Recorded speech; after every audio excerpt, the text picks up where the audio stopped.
Welcome to our new show, What Anyone Can Do podcast with Leo Batari and me, Randy Cantrell. Our new show picks up where our last show, Year of the Peer, left off, highlighting the simple truth that who you surround yourself with matters, and that if we enlist the support of others, give back to those who give to us, and pay it forward for the next generation, we can do anything. Author and keynote speaker Leo Batari and I will interview a diverse group of thought leaders who will share stories and insights that will help you succeed in business and in life. How? By doing the things anyone can do, but most of us never will.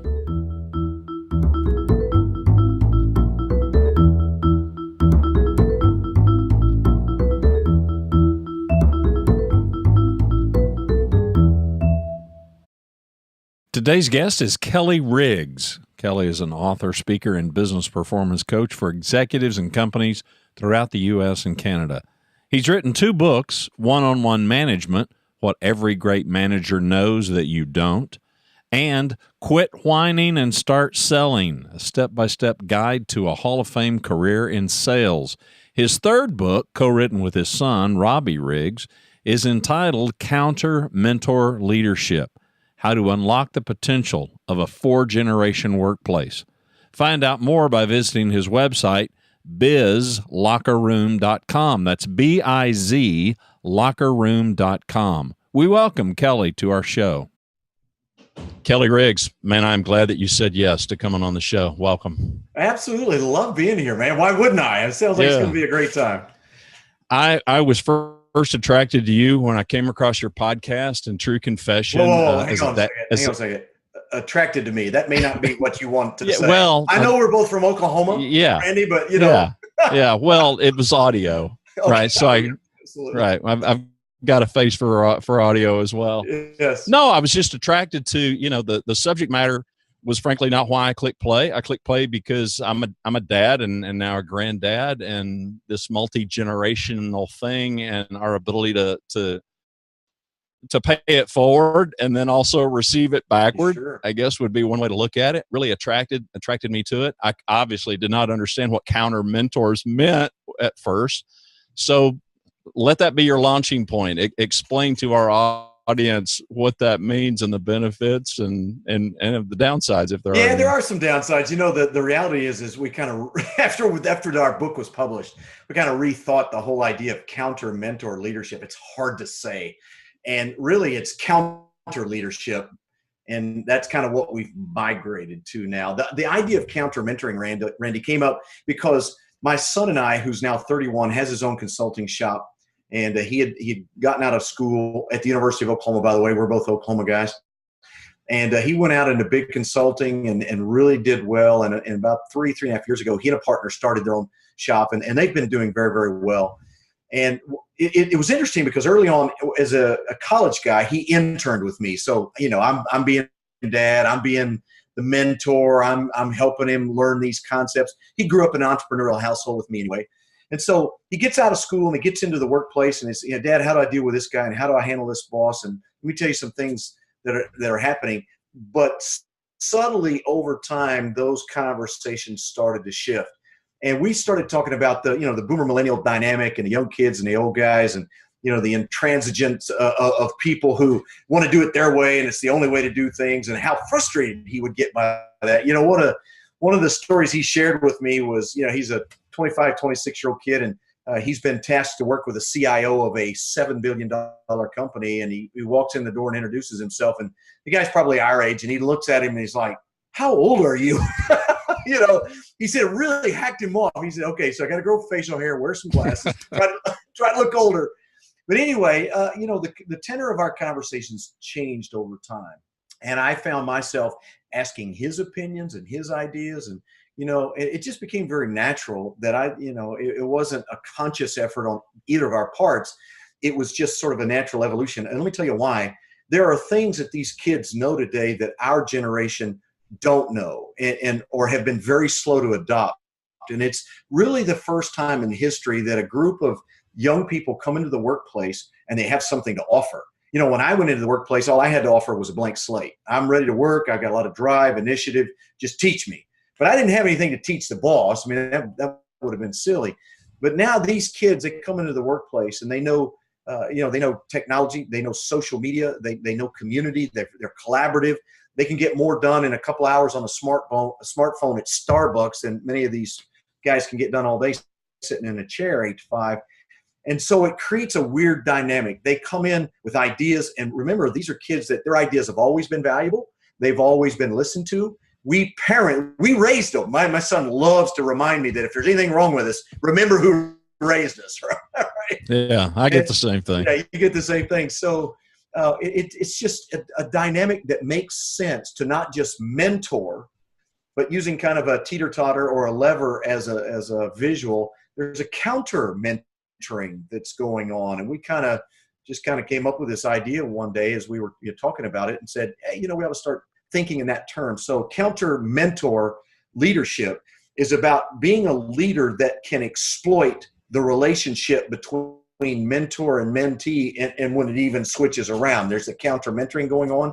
But it takes a certain approach, a certain kind of individual, the willingness to kind of lay that humility or the ego aside and be humble, and to say, I don't have to know everything to be a good leader. I can actually be a great leader and a learner at the same time, and it doesn't diminish my role. And frankly, some people struggle with that. You both are in a client service based kind of a business, separate and apart from each other, with your particular specifics that you kind of target after. What are y'all's experiences, yours especially, with your clients and their ability to navigate these kinds of waters with the millennial and even younger people entering their workplace, and traditional leadership typically being a little bit more mature? Randy, it's a great question. I mean, it's all over the board, literally. You've got people who absolutely refuse to even consider the idea that some 24, 25-year-old kid is going to come in here and, show up at noon on Monday and decide they want to run the show, and they're asking for their first raise by Friday. That they're just not going to have anything to do with that. And then you've got people that look at it and say, you know what, I'm behind the times. These kids can do more on a computer in 60 minutes than I could do in a week and a half. I can't even figure out my remote control. I'm all over it. I'm in. I just show me how to go about it. But it's deeper than that. And really what I would want your audience to hear is where Robbie and I focus, and we do a lot of work together as well under the Counter Mentor umbrella, work with a lot of clients together, which is really a unique opportunity for us both, and really a unique opportunity for the client, because they never get to hear both perspectives at the same time. But it's really about leadership. All issues corporately, all issues are leadership issues. And what I've been telling clients for a dozen years since I started doing this in 2006 is, if you have an underperforming team, it's not your team's fault. It's your fault. It's a leadership problem. And so when you internalize that, what you realize is that leadership is not generational. It's relational. So I don't care if you're talking about boomer and X, boomer and Y, boomer and Z, or any combination thereof. It's the capacity to become more effective as a leader that's going to exploit all of the potential of any generation of individual that works for you. The current state of leadership with, say, your clients, and their ability to pass that on, their ability to train the trainer, if you please. Right.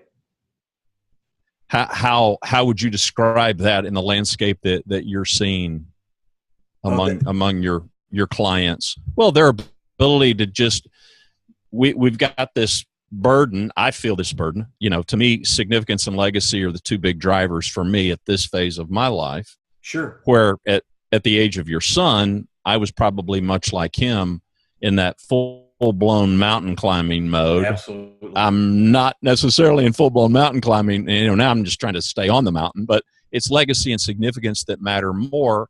And so for me, I'm driven to really want to pass it on. My son, who will turn 38, so we're a bit further along than you and your son, but I want to pass it on not only to him, but even to future leaders in this window that I have. I don't know about you, but I feel like I've never been better. I've never had this much know-how. I've never had this much experience. Right. I still have great energy. I'm real comfortable in my skin. But then to pass that on to people that are half your age is a challenge all its own.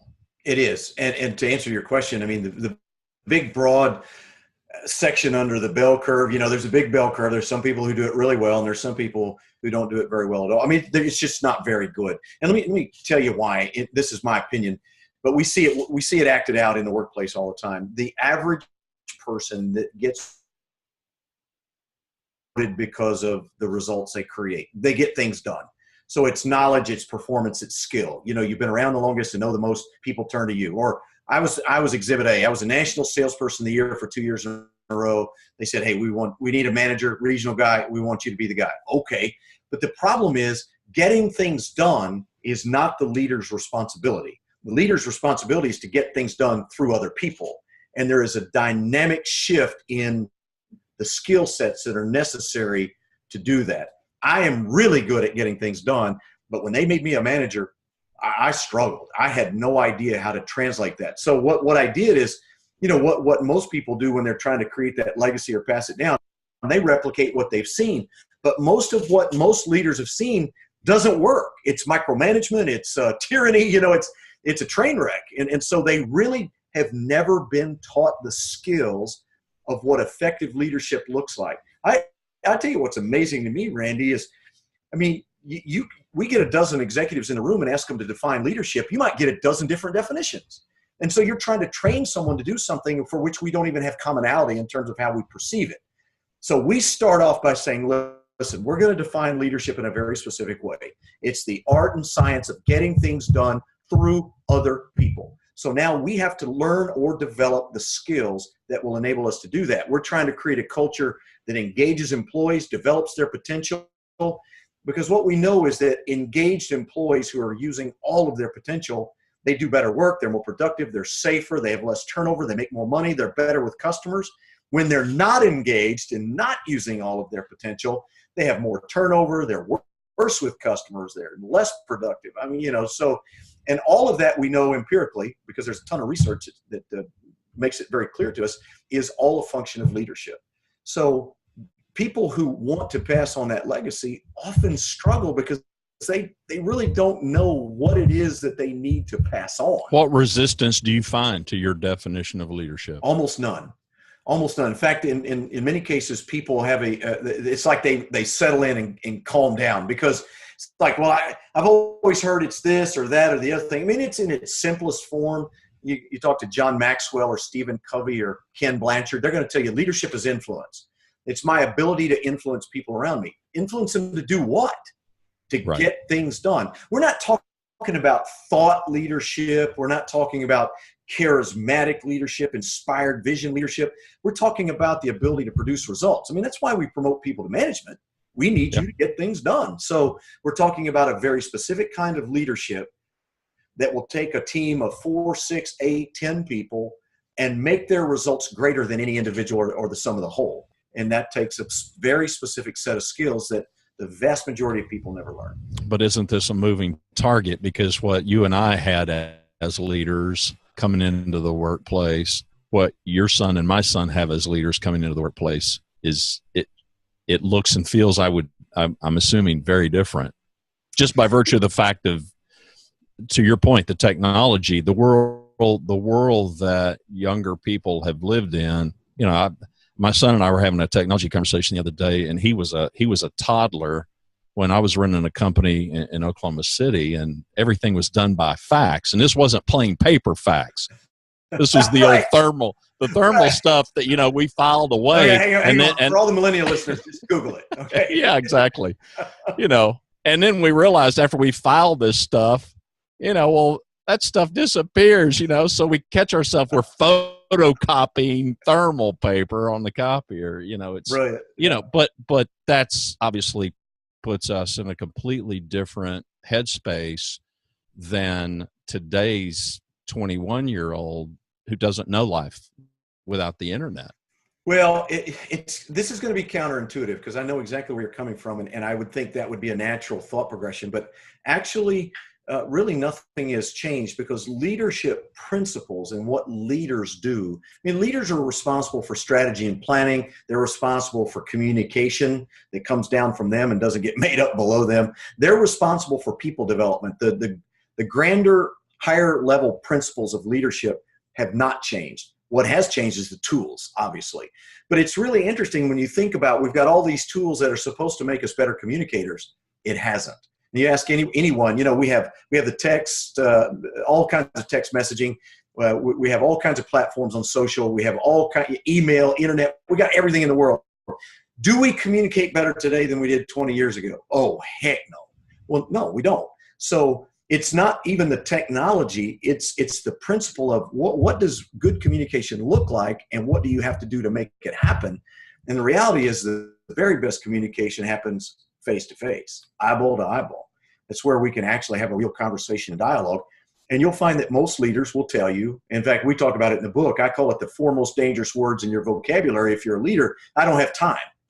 They don't have time to plan. They don't have time to train. They don't have time to communicate, because they're so reactive and so busy with the workplace. They never do the things that, well, Covey would call it quadrant 2 stuff, right? Things that are important but not urgent.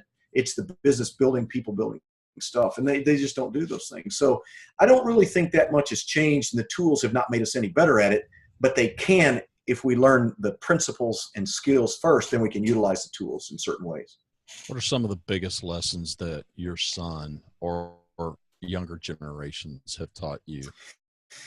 Well, I mean, the first, I think maybe is a little obvious, but it taught me to be humble.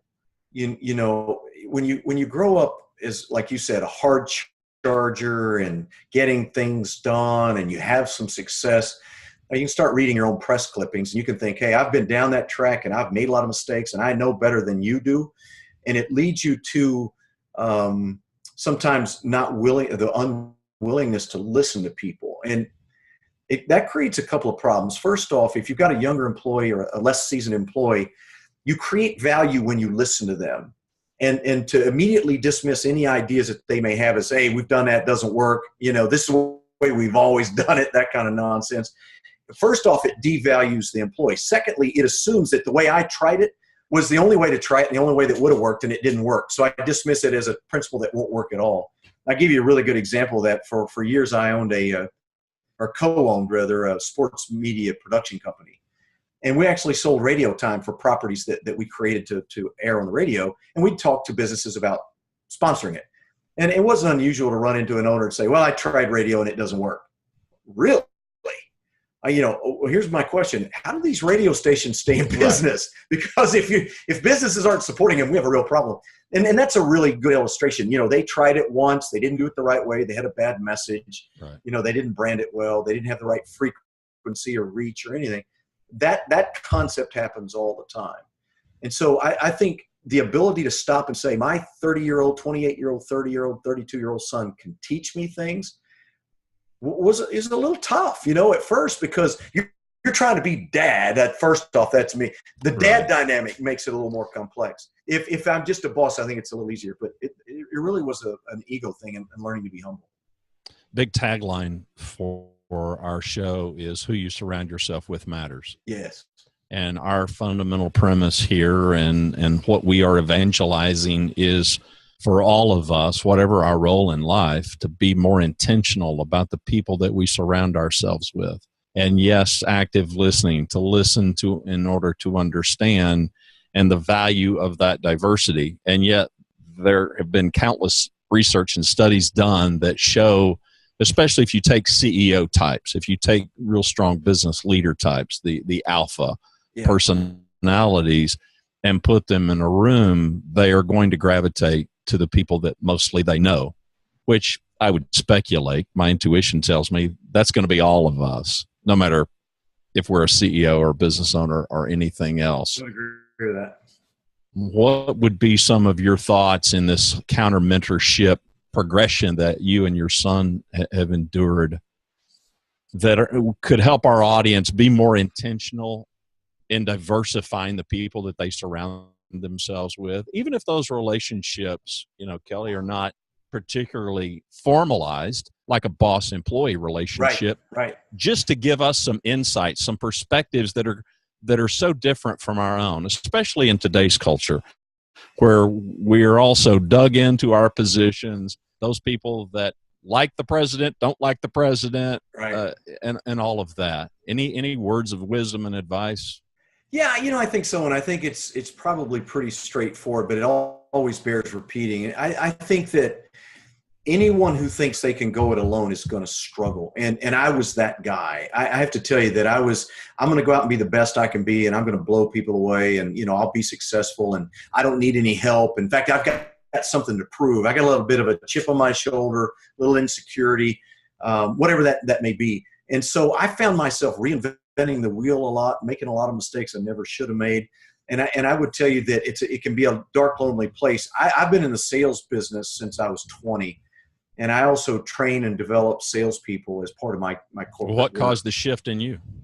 I figured out at some point in my mid to late 20s that business is not about getting things done. It's about the relationships you develop. And that was not my natural inclination. Business is about people. And until you have the capacity to develop a relationship with people and to thrive together and to actually benefit from the interaction with them, if you're a boss and you don't develop your people, you're going to struggle. If you're an employee and you're not working to make your boss look good and be successful, you're going to struggle. If you're a coworker and you're not helping the people around you succeed, if you exist in a vacuum and I don't care about anybody else, you're going to struggle. But a lot of people let a lot of things get in the way, and there can be a lot of reasons to get there. But I just figured it out. And so my advice to people is simple. I've done it since I was probably late 30s, early 40s, is I use coaches and I use those informal relationships. I'm always looking for people that can, provide encouragement. They can provide instruction. They can provide, you need a guy who can look you in the eye and say, dude, what you're saying and what you're doing don't match. Okay. So you need to get real with yourself. A really good example is when I started writing my first book, I got to a certain point and I started to struggle with it because I got busy and, I let other things get in the way. I mean, this, writing a book is a grind. And so finally I just decided, I'm going to hire a guy, I'm going to get a coach, and I'm going to let them hold me accountable. And I whipped that book out, right? Because somebody was there encouraging me, listening to the challenges, helping me navigate those things. I think finding people that can help you through the difficulties and be that encouragement and somebody you can celebrate with, Randy, it's really, really important. I tell salespeople all the time, I never needed a sales manager because I had my wife. And they say, well, okay, well, what's that all about? Because most guys, don't really talk to their wife about business. I go, no, my wife would know the first thing about the thing that I was selling. You know what she found out? She found out that if you hit the top level of the President's Club, we got a 2-week vacation in Hawaii. Yeah, trip. So every day she's like, why are you still here? We're not going to Hawaii if you're sitting here, So I think that is the best advice ever. And you don't always have to be paying a coach, but sometimes that's the right play as well, to get some money invested in the game and have to be accountable to somebody. I think that's some of the best advice there is.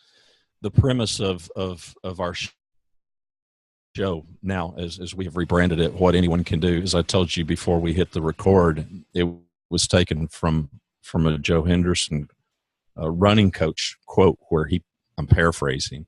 He said that these elite runners, they really are doing what anyone can do, but most people don't.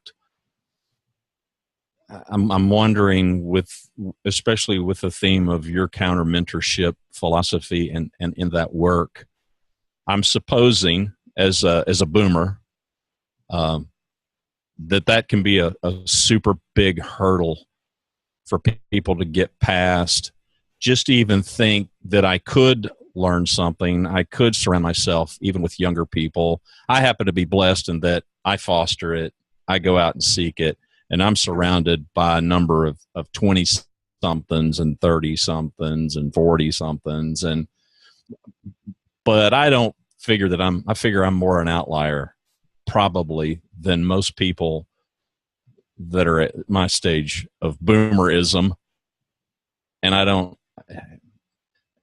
I I guess my question would be this: for somebody that hasn't stepped out of that comfort zone that you found in your early 20s, wherever they're at in the timeline of life, what are some things that they could do to at least engage that and give themselves some chance to figure out if this might work for them? Kind of taking off from your radio advertising analogy. I mean, just because you try it once and it doesn't pan out doesn't mean that it's a failure. Right. You may not have executed it properly.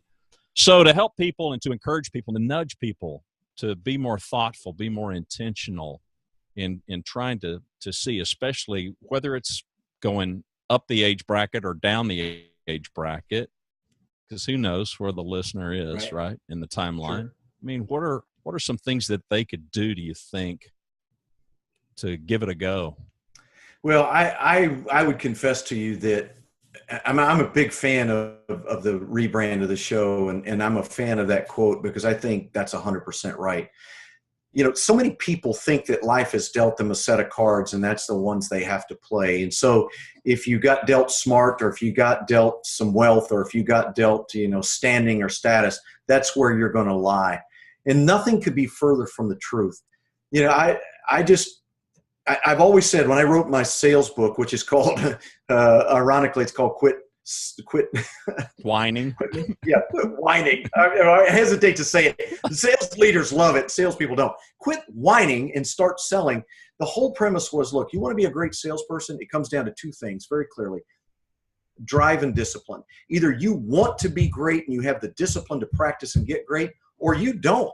And if you don't, you're never going to reach your potential. Angela Duckworth wrote a book called Grit that came out a couple of years ago. She calls it Passion and Perseverance. She gets paid millions of dollars for that book. I did not. So it's the same idea. Yeah. Passion and perseverance is what creates success for people. What I found is that I'm shocked when I train salespeople or executives or leaders of any kind, is how little time they invest getting better at what they do. People don't read today, which all the research says it's one of the very best things for learning and intellectual stimulation and driving creativity and every other thing in the world. But people don't read. Well, I mean, you don't even have to read. You got audio books and TED Talks and every other thing. But people aren't trying to improve themselves and drive themselves to their potential. That is the single biggest stumbling block. You know, I think we've lost the context, Randy, of setting goals. When I was a kid, and when I was in my early 20s, my boss is like, write down what you want to do and where you want to go, and then we're going to create a plan to go exactly there. We're not going to leave it to chance. We're going to create a very specific plan. You ask people today, as I do quite often, how many of you have written down your goals? You've written down exactly how much money you want to make, or how big you want your company to be, or any of those things, and you have a very specific plan to take you there. You might get a handful of arms raised. And yet those same people want to know, okay, what's the secret to being successful? There is no secret. The secret is right in front of you. Create an objective that you want. In sales, it's just math. If you want to sell $1 million, I can tell you exactly how to do it. All I need to know is what your average deal size is, customer size, those kinds of things. I can tell you exactly how many calls you need to make, what your win rate's got to be. It's just math. But people don't take the time to figure out, what it takes to be great and to create a plan to get to greatness. And that is the single biggest stumbling block they have. We live in a hacking, growth hacking, life hacking, sales hacking world. And everybody wants, to go make a YouTube video, go viral, make $1 million. Does it happen? You bet. But you have better odds winning the lottery. I mean, the reality is you can be hyper successful, have the life of your dreams, if you're willing to work for it. And what I see and the advice I would give is, look, become an expert in your domain, learn more than anybody else out there, become valuable intrinsically because you have knowledge and applications and skills that other people don't have, and you will be successful. But you've got to invest in that process. Well, to your point of your title of Stop Whining and Start Selling, I mean, so oftentimes whining feels good. Short term, so we tend to want to be around people that are willing to listen to us whine, or we're willing to listen to them whine. So it kind of perpetuates itself. Yeah, it can be a hard treadmill for people to get off of sometimes. Yeah, my favorite line is to say, salespeople are very predictable. When they don't get a deal, it's because of the economy. when they do get a deal, it's because they're awesome. They're great salespeople. Yeah. Yeah. It's always somebody else's fault when they lose. I came from retail in Kelly, and I can tell you, if sales were down, it's the weather, it's the, and in Oklahoma, it was, the state fair. The state fair's going on. The whole thing, OU lost. The Sooners lost, so nobody's out buying. Right. Yeah. Well, any excuse will do. Kelly Riggs, we appreciate your time. The book is Counter Mentor Leadership, How to Unlock the Potential of the 4th-Generation Workplace, co-authored with his son, Robbie. I can't recommend the podcast enough. It is found at countermentors.com. And I'll give you the last shot, Kelly. Any parting words of wisdom? Yeah. Hey, listen, I appreciate the plug for the podcast. My son and I, like we do in the book, we get a little snarky, a little sarcastic. We actually use hat icons. I've kind of become known for the fedora hat you see me wearing. He wears what he calls a socially conscious, eco-friendly hat. Yeah, it's a baseball hat. Anyway, and in the book, we make comments about each other, through that. But I would just really tell people, listen, anybody can become a great leader.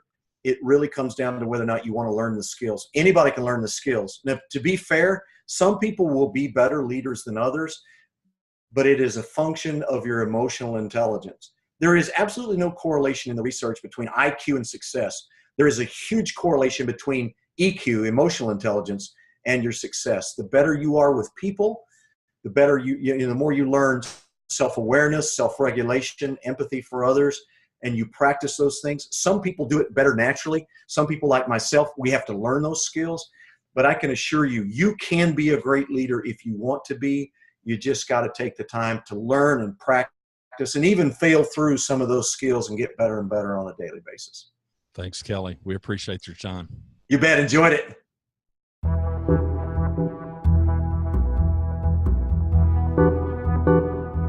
To learn more about our show and what we do, to submit questions to us, and to subscribe to What Anyone Can Do podcast, please visit us at whatanyoneCanDo.com. The podcast is hosted by Leo Batari and me, Randy Cantrell. Our assistant producer is Katie Rutkin. Music provided by Kevin MacLeod is Vibe Ace, licensed under Creative Commons by Attribution 3.0 license. Thanks for watching or listening. What Anyone Can Do. Please share the podcast. We'll see you next time.